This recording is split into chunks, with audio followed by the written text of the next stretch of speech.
estados de conciencia paranormales, sentimientos e imágenes, comunicados del ser interno. El experimento de Case exige responder al propio ser interno. La intuición y su vocecita pueden aparecer de muchas formas, incluso sentimientos e imágenes. Los sentimientos y especialmente las imágenes pueden ser la manifestación de la voz interna que proporciona información intuitiva. Recordemos los patrones vibratorios del Dr. Hans Jenny, un investigador suizo seguidor de la escuela filosófica conocida como antroposofía, quien a su experimento le llamó cimática, el cual hace vibrar la superficie de una placa y aparecen regiones de desplazamiento máximo y mínimo en una cobertura delgada de partículas, pasta o líquido. Y en el medio aparecen diferentes patrones según la geometría de la placa y la frecuencia de vibración. Cuando estamos concentrados en un tema o situación determinados, sintonizamos con él. Nuestro ser empieza a resonar con las vibraciones de la situación. Nuestro ser interno empieza a manifestar los efectos de esa resonancia, produciendo patrones análogos propios en forma de sentimientos e imágenes. Albert Einstein dio rienda suelta a su imaginación. Ponderando la naturaleza del tiempo, se imaginó que era un reloj lanzado al espacio, viajando cada vez más rápido. Esta imagen lo llevó al desarrollo de su teoría de la relatividad. Otro descubrimiento famoso en la historia de la ciencia fue el del anillo de benceno de Kekulé. Kekulé es considerado uno de los principales fundadores de la química orgánica moderna, la química de los compuestos basados en el carbono. En 1858 demostró que el carbono puede enlazarse consigo mismo para formar largas cadenas. Y en 1865 informó de su descubrimiento del anillo de benceno como base para otro grupo importante de moléculas de carbono.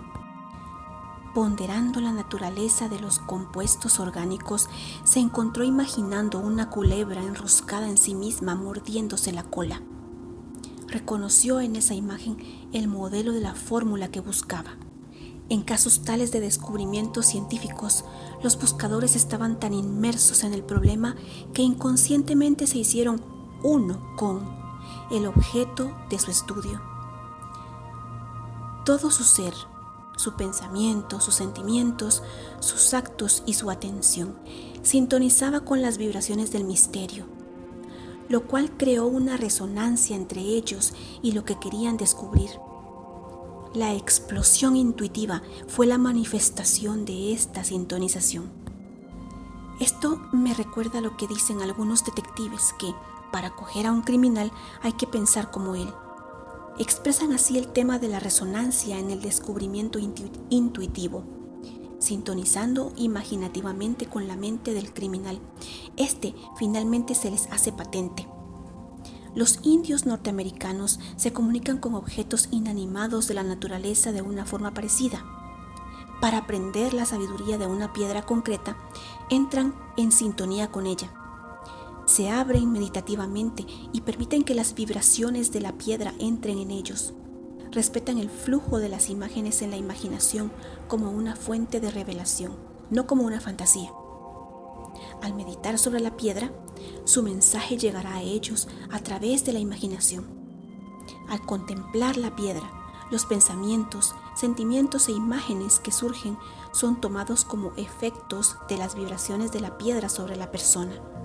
Las imágenes simbólicas son a menudo patrones muy condensados de información.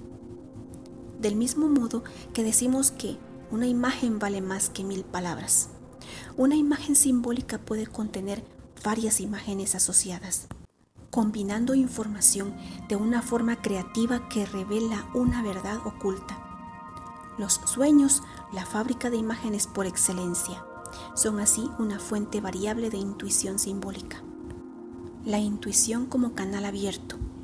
El escuchar la vocecita interior es una forma de canalizar. Decimos que la intuición implica saber algo sin saber cómo lo sabemos.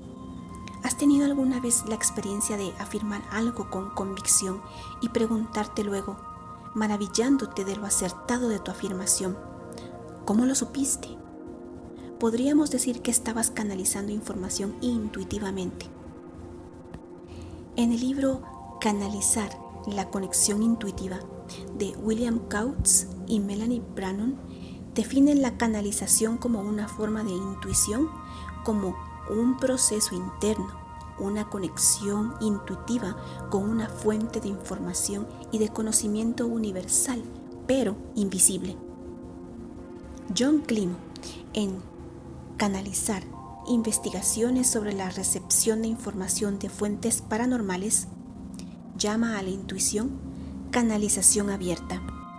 Incluye la inspiración y la creatividad como otras formas de canalización abierta, que define como la capacidad de actuar como un vehículo para pensamientos, imágenes, sentimientos e información que provienen de una fuente que está más allá del ser individual y de la realidad ordinaria como la conocemos. Una fuente que no es identificable y que no se identifica a sí misma. Case llamaría a esta capacidad de canalizar el ser superior, el ser anímico que está en contacto con la conciencia universal. El estado de trance de Case se puede considerar un ejemplo de canalización abierta desarrollada hasta el estado de clarividencia universal. Como otras formas de intuición, la canalización abierta que llamamos intuición ocurre a menudo en respuesta a una necesidad, la necesidad de saber. El actuar de canal abierto puede tener un componente paranormal también. A menudo, la canalización abierta se inicia por una pregunta. En las conferencias he comprobado que el coloquio final de la sesión suele provocar intervenciones inspiradas. La pregunta de una persona y los sentimientos que intuyo detrás de la pregunta desencadenan normalmente una respuesta intuitiva. Se decía de Case que cuando entraba en su trance, si no le hacían una pregunta enseguida, se dormía. Yo también he sentido que la energía de la pregunta es frecuentemente la fuente de inspiración para la respuesta. Case sostenía que el deseo de la persona que pregunta determinaba el tipo de material que salía a través de él en su trance. Me recuerda las veces que he oído decir que decidir cuál es la pregunta más apropiada es a menudo la parte más difícil para llegar a la mejor respuesta.